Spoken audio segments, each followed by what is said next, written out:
Hi everyone and welcome to KRYPTALK, that Irish guy that talks about Bitcoin. This is a very quick episode, and in this episode I'm going to explain why I think Bitcoin is due to break underneath $9,000 in the next days or weeks. I'm going to look at the latest price action and news, and I'm also going to explain how to interpret bullish and bearish candlesticks. So if that sounds interesting and good to you, please just stick around.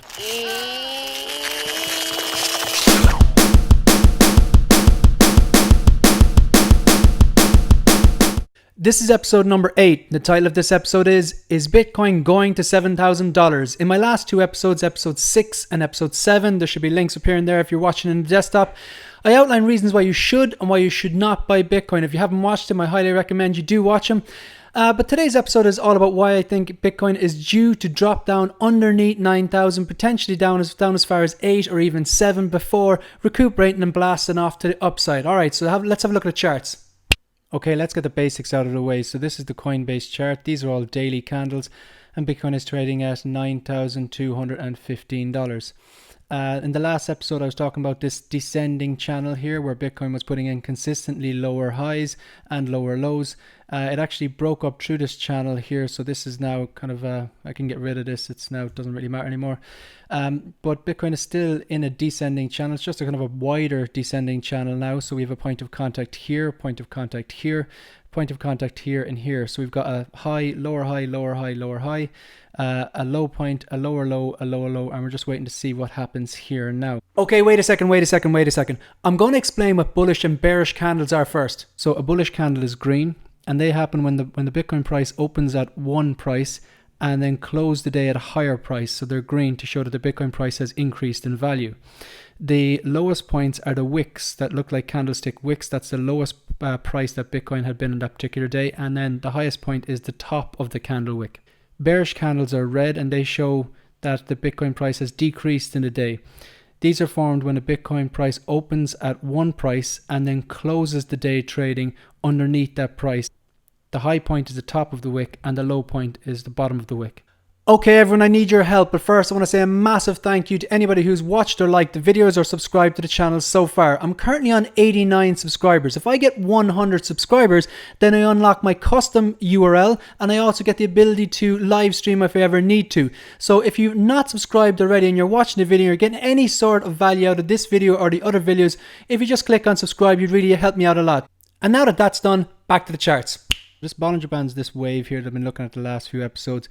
You've got the green line on top, green line on bottom, and then this red basis in the middle. Okay, so Bitcoin looks like it's about to close another daily candle. It started above the basis. It looks like it's about to close another daily candle under. Now, there's still time left that this might not happen. But if we go back to every other time that Bitcoin started off a day above the basis of the Bollinger Band, and put in a bear candle and closed underneath. So there's one here, here, and here. And after that, typically Bitcoin has kind of a slow move to the downside. So let's have a look at what happens here. So if I take the measuring tool for this one, so it's the last time this happened. It started off above the basis, and by the end of the day, put in a bearish candle and closed below. So if I measure from the bottom of the bear candle here to the lowest point it reached before moving back up again, that's minus 4.99%. That's a 5% cut. Okay, so that's a 5% decrease. Now if I go back to the one before that, so this one here, so started off the day well above the basis, put in a big bear candle. So if I'm just measuring from the bottom of the main candlestick, and if I bring the measuring tool down as far as this point here where it touches actual green line actually on our descending channel, so that's minus 4%. And if we go back again to the time before that, so again, started the day here, put in a bearish candle, closed underneath the base of the Bollinger Band, and we have a look and down to the bottom point here, and that's a minus 4.7%. So that's just the last 3 times it's happened.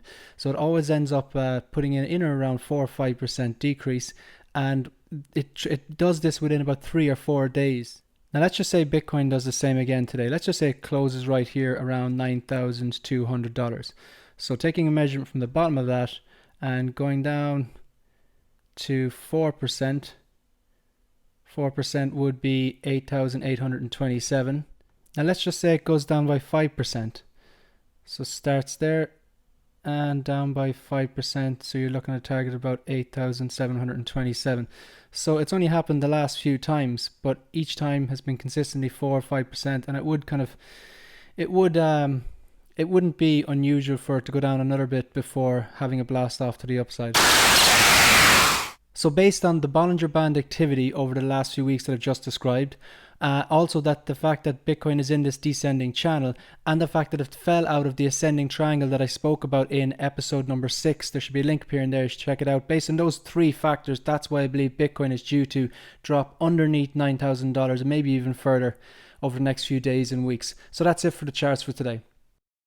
But what do you think? Do you agree or disagree with me that Bitcoin is going to drop down underneath $9,000 and start trading underneath $9,000 within the next few days? Let me know what you think down in the comment section. Bitcoin, please go to moon. Stop going sideways now. So let's have a quick look at the news. Thank you. Okay, article number 1 is by Cointelegraph. The headline reads, data suggests Bitcoin price will rise as investor demographics shift. So this suggests that different people are buying it, not just younger people. So data shows that a sharp shift in investor demographics and monetary power could propel Bitcoin price to new highs. So Bitcoin has been trading sideways for around a month now. Well, I'd say about 2 months. Bitcoin's trading volume in its USD, that's a USDT, that's US dollar tether, that's a stable coin, and US dollar pairs had decreased by 56% and 44%, while global crypto trading volumes in June are down 49.3% as well, according to Crypto Compare. So that's massive decreases in trading and volume, and you can see that on the charts when we do the TA. It's usually actually a sign that a breakout is coming as well. To the upside or the downside, it's not really biased though.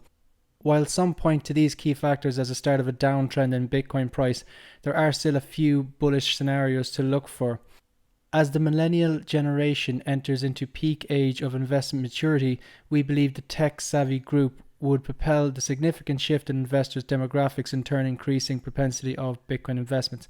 So they're saying that millennials are coming to an age where they're earning and they're thinking about their future and they want to invest, and they see this as the way to go as opposed to maybe traditional stocks and shares. But the article goes on to explain it's not just the millennials, it's boomers as well. So according to a survey of Canadian citizens, ownership among baby boomers, that's people between 56 and 76 years old, has recently tripled. Similar results were found in a recent research paper by the UK Financial Conduct Authority, which found that Bitcoin ownership by people above 35 years old increased significantly. And the final part here is that younger investors are drawn to socially responsible investments. So a recent survey from Morgan Stanley showed that over 80% of investors are looking to invest in a socially conscious manner, meaning they prefer to put their money into projects that can create a positive impact of the world and society. And a lot of people hail Bitcoin as a kind of a way forward to solving a lot of these problems because of, I suppose, like what we're seeing in America at the moment now, that the pandemic has taken over and a lot of people were unemployed or are unemployed and businesses are in trouble. So the Fed is basically printing loads and loads and loads of money. This can't happen with Bitcoin because there's only ever going to be 21 million across the board in different age brackets. More and more people are adopting and buying Bitcoin. The second article is by CoinDesk and the headline reads, Market Wrap. Traders buy the dip and Bitcoin holds at $9,200. Now, I purposely selected this article just so I could mention or explain what buying the dip is. So just in case you don't know, buying the dip is when you set some money aside specifically for when Bitcoin drops. And when it drops and you see that as good value, you buy the dip in the hope that it actually the value increases again. That only works if the value increases again. If it goes to zero, you lose your money, but I don't think that's going to happen. So let's have a look at what the article says. A small Bitcoin dip down around 9,100 recovered, but traders are unsure about further price appreciation. So Bitcoin below 10-day and 50-day moving averages. These are the lines in the chart here, which is a bearish signal for market technicians. Traders buying when the prices dip isn't providing enough momentum to significantly move the market higher. Josh Rager, a trader and advisor of crypto brokerage Level Invest, says it will be hard to get back to Wednesday's 9,400 price range for the time being. I think Bitcoin drops short of 9,400 to make another lower high in the trend, he said. That's pretty much what's happened. And finally, Exo Alpha's The Rest predicted a wide range where price might head into the weekend and beyond. We're pretty neutral as it could go really both ways. 9,450 on the way to tackle 10,000 once again, or down to 8,200. I do think it's going to go down to 8,200. I'm saying that for the last few days or weeks, last few episodes anyway. I do think in the long term it's going to hit 50,000. I do think it's going to see a $50,000 Bitcoin in my lifetime, but for the time being, I think it's due kind of a slow correction to the downside before increasing again. Article number 3 is by Cointelegraph. Headline reads, new all-season visualized, top 10 cryptos outperforming Bitcoin. So these are the alternative crypto assets that have outperformed the rest of the market, including Bitcoin, in the past week as the DeFi craze gains steam. So DeFi stands for decentralized finance. Altcoin is any cryptocurrency that isn't Bitcoin. So there are other ones out there. Some are useful and have good fundamental value and some usage. Like for example, like Chainlink is a big one at the moment. Chainlink, what it does is it forms a bridge between real world data and the blockchain, and also the other way around as well. It can take data off the blockchain and put it into real world data. So it could be anything from like a temperature to sport results of sports, or Excel sheet or whatever. So these are the 10 altcoins that have outperformed Bitcoin in the last week. Sometimes that happens when the Bitcoin dominance drops, like if it's getting boring or decreasing, people take their money out of Bitcoin and put them into altcoins that are pumping and make a bit of money, and then either take profits or use the profit that they made to buy more Bitcoin. So you have Ripple, XRP, Chainlink, a few others that I'm not too familiar with, but just to give you an idea of what they've gained in the last week. So if you take Chainlink, for example, up in the last week, it's up nearly 28%. If you look at Ripple, it's up 14%. So it's not all about Bitcoin, but that's what's happening at the moment. It's getting boring, so people are kind of getting impatient. They're taking money out of Bitcoin because it's doing nothing, putting them into these coins that they're moving. And a lot of time these will shoot up. These altcoins are famous for shooting up really, really quickly and then dumping, and people lose their money if they don't get out at the top. Okay, everyone, that's the end of this episode. So if you've enjoyed the content, please be sure to like and subscribe. And as usual, Sláinte. Bye, bye, bye, bye, bye, bye, bye, bye.